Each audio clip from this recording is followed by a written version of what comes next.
Twitless, what are we talking about tonight? We are talking about Absolute Superman #2 by Jason Aaron, and it's a and by Rafa Sandoval, again, who is a rock star of an artist who worked on a House of Brainiac recently and Action Comics. Um, this is right off the heels of issue 1. We last left Superman when he was handcuffed to Lois Lane, who worked for the Lazarus Project. She's working for the feds, essentially. And Superman is a fugitive alien, an illegal alien. And that's definitely something that Jason Aaron is very cognizant of. His work, that idea that he's working with. But Superman is chained to Lois Lane, and the chain is not the cuffing that the two of them are attached is not easily broken, and so the two of them kind of have a very awkward, intense set of exchanges, while Superman tries to keep himself one step ahead of the peacekeepers or peacemakers, and also save some lives. And like I said, so he's balancing, juggling several things at the same time. He's trying to keep Lois Lane alive while they're being shot at by peacemakers, while at the same time trying to keep other people alive with the collateral damage. All of this happens while he is losing energy, essentially. This is not the Mm. infinite energy version of Superman, so there's definitely a concern that he could potentially run out of power. And Yeah, that's the basic rundown of Absolute Superman #2. So I think this is the second attempt to rewrite Superman as being an activist college kid revolutionary. The first one that I can think of was Superman's son, who was in protests with environmentalists and was all against those big evil corpos, dirtying up the planet. And here we have, champion of workers' rights, Superman, who it's a little bit more fleshed out, the characterization here. He's clearly young and naive, idealistic. That's always the apologist's take on why he gets to be so judgmental and dehumanizing to all those Mm. evil corporate entities, which is represented actually by Lois Lane here, who works for the evil Lazarus Corporation and is there to oppress the workers' rights. So the entire conflict is set in good versus evil, but good being the exploited people of Brazil who are under the oppressive thumb of the Brainiac run Lazarus Corporation, of which Lois is a willing participant until her eyes are opened by this, dashing and handsome Superman from, the He smells good, by the way. from the Che Ask the Guevara. bourbon or something. uh, Yeah. Uh, so I don't know. Where is the endearing human spirit of the original Superman? Where is hope, justice, and dare we say it, the American way? At one time, that was considered to be a moral virtue. Uh, Mm. Here, I expect him fully to be, brandishing a hammer and sickle at some point because those are the new standards of morality, as I can see it for this Superman. What did you guys think? I know it was funny that Matt, that you brought up the olfactory, like, oh, he smells good. I want to actually note that as a somewhat positive for a second, even it's a little silly, but the olfactory sense is one that is often, I think, disregarded in comics. We often just look at text and image, and we're often just playing to those. And so it is neat when comics can remember that That's a good point. you have more than two senses, and you can channel things from both of those. I think it would have been a little. It could be done a little less cringe with than Lois Lane. Oh, he smelled so good, and let me list all the ways he smelled. Superman has apparently a very distinct aroma in this book, which is funny considering he seems to be living like a bum. But that being said, it's nice that Jared. I think Jason Aaron was attempting to stretch the bounds there a smidge. Um, I appreciated. I mean, in a way, it was. I mean, it's clearly we're still trying to get Lois Lane hooked up with Superman, and the impression I got, we're kind of we're in an age where we just assume that's not going to happen anymore. and it was there was an attempt made to make it interesting about her attraction to Superman, which I thought I appreciate that that's still a possibility, and that was still being explored. I don't think we're gonna see Superman having an interest in Lois Lane, but I think we're gonna Maybe have Lois. Maybe Lewis Lane at some point. Yeah, Oh, come on. we can't have male interest in a female character, but we're getting a female character with an interest in a male character, which is kind of interesting. I was curious, so I'm the new guy, I'm the outsider with mainstream, big 2 comics, and part of the fun with this is we're all getting this, new refreshing take, and you guys have the, the unsavory role of having to compare this absolute edition of your favorite characters with the canonical versions, and I just get to have fun and say, "Oh, look, his cape is like Spawn's or something, and it is apparently sentient or something, Yeah. and is in dialogue with him, and uh, Is also a appears rocket and ship. disappears when needed as in a shield type capacity." And I just get to say, "Hey, that was fun. Is this what superheroes are about? Because that's kind of cool." And I'm really curious what you guys think about his like his super suit. Is it worthy of Superman? Is this interesting to see this particular take with the super suit? Perfect. I love that you teed that up. I have exact thoughts on this. So yeah, it's the ship. I think the cape is also meant to be a rocket ship too. It's this kind of like Oh, is it? I Oh, think that's right. Yeah, they yeah, do yeah. mention that. Yep. It's this basically, and it's this nanotechnology that can kind of do anything. Here's my problem with that. They're clearly trying to do something different with Superman and his powers, but they also want to keep Superman and his powers. I think that's the problem. If Superman got all of his, if this was a completely different take on Superman and all of his abilities came from the suit and the cape, I'd buy it more. But they actually go so far as to say, well, actually, he's pretty super without the cape and the suit. And then it's like, well, pick a lane. Because for a superhero, typically you want them to have, uh, a general theme to their superpowers. Like Iron Man has a crazy technological suit, but he's very vulnerable if you get him out of it. And that would have been a very decent take to make Superman kind of suit dependent completely. But they want him to be Superman, and Superman is super as a man. And so at the end of the day, you just took Superman and gave him like Iron Man's like most fancy nanotechnology. And it's like, what are we doing with this now? So it feels really awkward, and I still think there's a way to make it work, but they haven't found out how to do that yet in a way that creates a proper amount of story tension and it doesn't just feel like you're gilding the lily. So, okay, that's really interesting because I was wondering while reading this,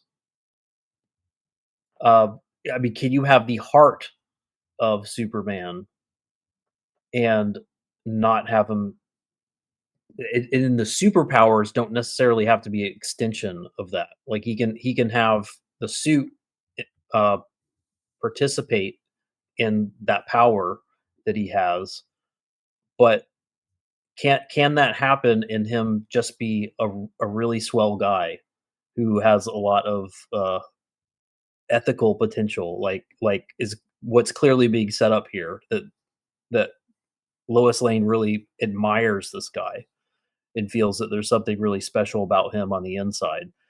I mean, my sense is that you can do that with him. That's what makes Clark Kent so special as a Mhm. person. But maybe that's not the case. Maybe that is kind of violating something, that you really need his internal specialness and his abilities need to come from the same source in a way. Maybe with Superman. And maybe this is violating that, and that's really interesting to discover that, if that's the case. So my reading of the character, just based on the canonical understanding, is that Superman is special because internally, he represents a common morality that can be shared universally. He's a alien figure which seems to be lost in this story, that uh, transcends and transposes uh, uh, ethics and principles that we all hold dear and can universally identify with, but far removed from um, societal constraints and misdirections. And so he brings a purity to this planet from his unique alien perspective. Uh, and here, this Superman is very much corrupted uh, by societal divisions and uh, will take sides and stances against different parties and dehumanize those who he feels like don't conform to one viewpoint or another, which is very unbecoming of Superman, quite frankly, in essence. The only thing I think she finds Lois Lane endearing about this Superman that she is drawn to say that he is something otherworldly and embodies the purest representation of Superman is the fact that he's naive and idealistic.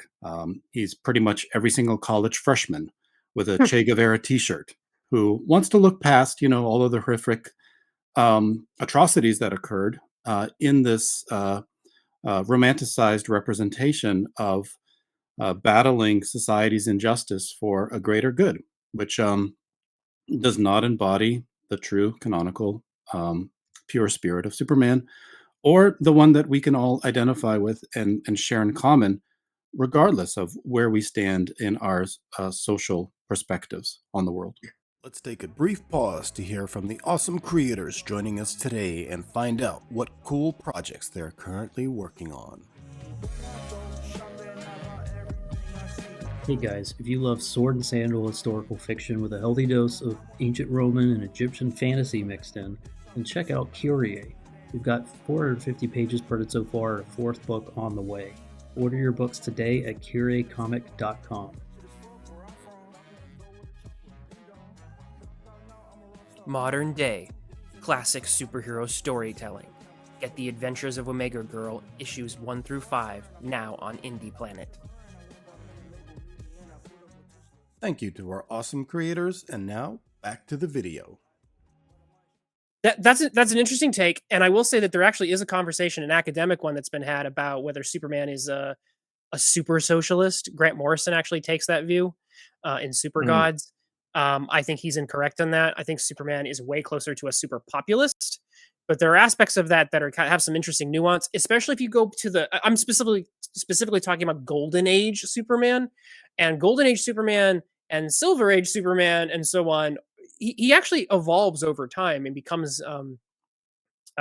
settles for being a more civic nationalist, life preserving Boy Scout. His initial run, like I said, in the Golden Age was, like I said, kind of like a super populist who didn't mind getting his hands dirty when push came to shove. And Lois Lane was in fact just kind of in love with just how much of a strong man he was because of just him just being this alpha, masculine guy who could pick her up and jump a mile in the air. So some of that actually tracks a little bit with Golden Age versions. What I think is different, and this is something that, Matt, you actually kind of alluded to, is the fact that this is a Superman who does not have a Clark yet. This is a Kal-El with no Clark. And the original Superman had the dual identity, and that's an important aspect of his character. And it's something that over time has been very much fleshed out about how important it is for Superman and Clark Kent to be two separate yet connected identities, two sides of this same person. If he's always Superman, then he doesn't get to have a private life. He doesn't get to have personal connections. And this is a angsty Kal-El who has never been able to live through the Clark Kent character arc. Jason Aaron knows this as this is being set up. In fact, this is something that happens in a flashback later on that Kal-El, as opposed to being a baby, I believe he is an adolescent. We get to see flashbacks of him in school on Krypton. So this is a much older version of Superman who has been transplanted to Earth. He is much more Kryptonian than he is. He's not considered himself human at all at this point. He refers to humans and he refers to his planet. He's very much sees himself as kind of an illegal alien. So at this point, Jason Aaron, I think, has two options. He can either put Superman on a different character arc that still ends up in the same place at Clark Kent, at being more of that American citizen, or he can take him into an entirely new, entirely different road entirely, which eventually begs the question of how far can you take him before he simply ceases to be Superman and just becomes something else entirely. I don't know the answer to that question, um, but so far, like, we definitely have very, very different choices being made. I think the irony here is actually the duality is in Lois Lane instead, where she's either a corporate puppet or she's a reformed idealist, enamored with this new revolutionary Superman that now she wants to join, his mission, and she's being woken up to the hypocrisy and lies of the corporation that she's served so loyally and just was, never noticed before. So I think she's having a little bit of her own, Superman moment after being Clark Kent for all this time, and I'm a little curious how he's going to continue to walk that line. Is he going to still be an apologist for her role serving the corporation, or is she just going to completely shed that identity and just join Superman in his revolutionary mission to free the workers of the world? I think this issue tells us it's the latter, because she has this, and this is one thing I did want to actually ask you guys. There's something interesting that Erin does here, which I do think is worth bringing up. But Lois Lane discovers her love of journalism, because she used to hate writing, but in writing about Superman, she goes, "I like writing," and so she's actually set on that path to become the journalist that she's supposed to be. And so I think that tells us that she's going to be Sure. changing quite a bit there. However, the interesting bit that I think is worthy to talk about is how often AI generation comes up in this book, because essentially she gives her post incident report, and Brainiac just kind of, which is the AI system, just writes it for her and kind of takes her voice out of it, which is why she feels the need to write her own human made content. And this is a connection point Great. for Kal-El, because in the flashback we see that that on Krypton they do everything in their reports using generative AI, specifically called generative AI. And the teacher, who's using Zoom essentially as a Kryptonian version of distance education, it was very much eerily evoking our COVID time of what we went through when during lockdown.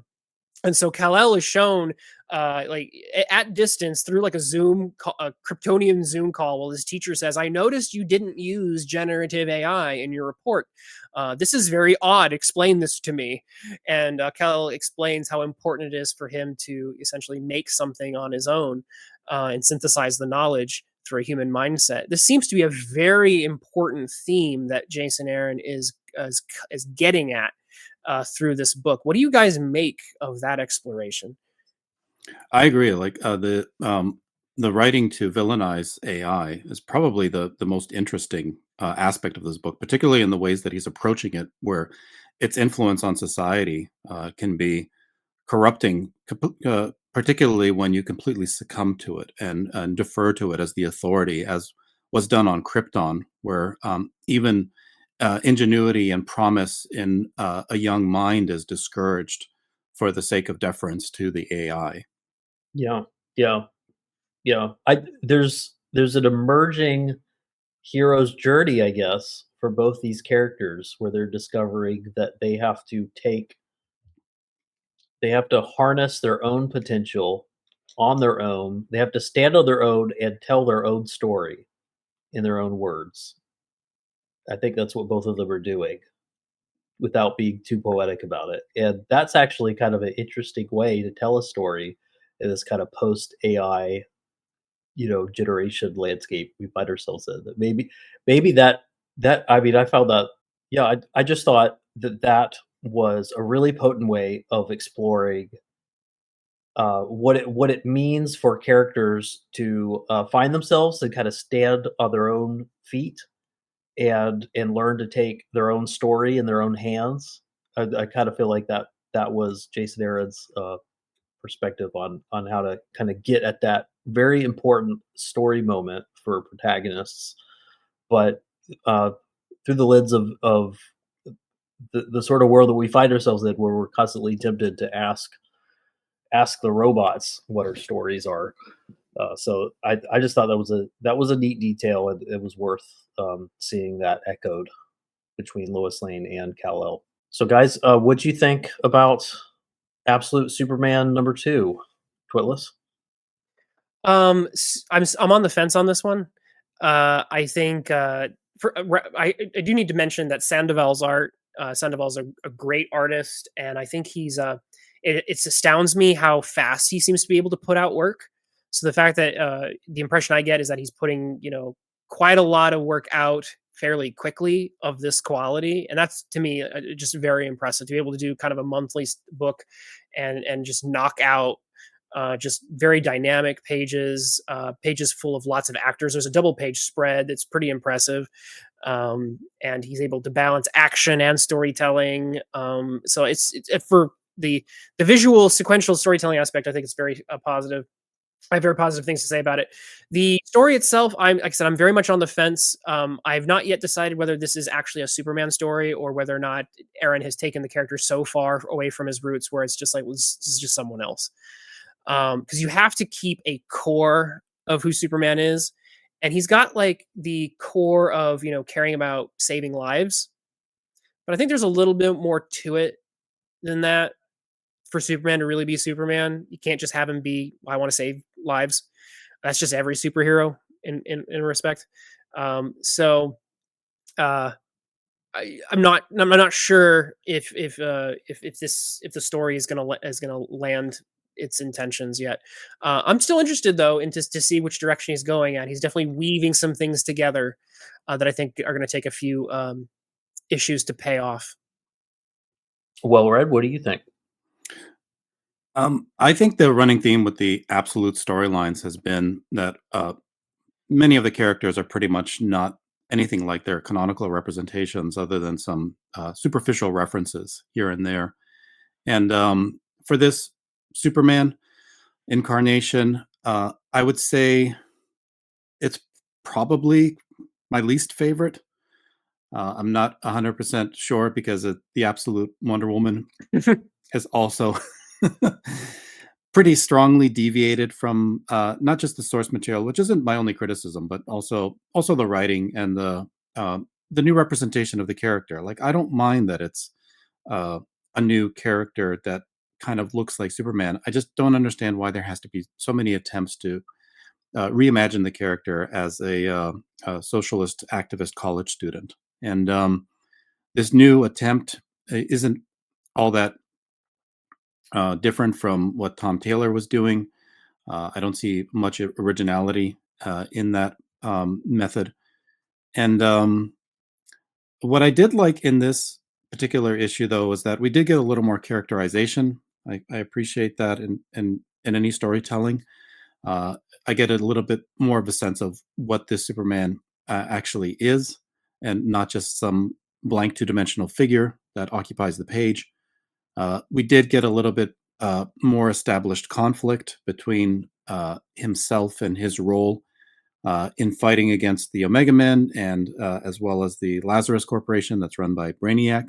So I liked that there's a conflict being established, and I liked, as we mentioned earlier, the use of AI and how that's being addressed, and the commentary of its place in society. So a few positives, but overall the direction is a miss, and I really wish there wasn't such a desperation to force a particular narrative on a character and simply borrow the aesthetic to serve that narrative. Thank you very much for checking out the video. Subscribe, like, and stay tuned for more.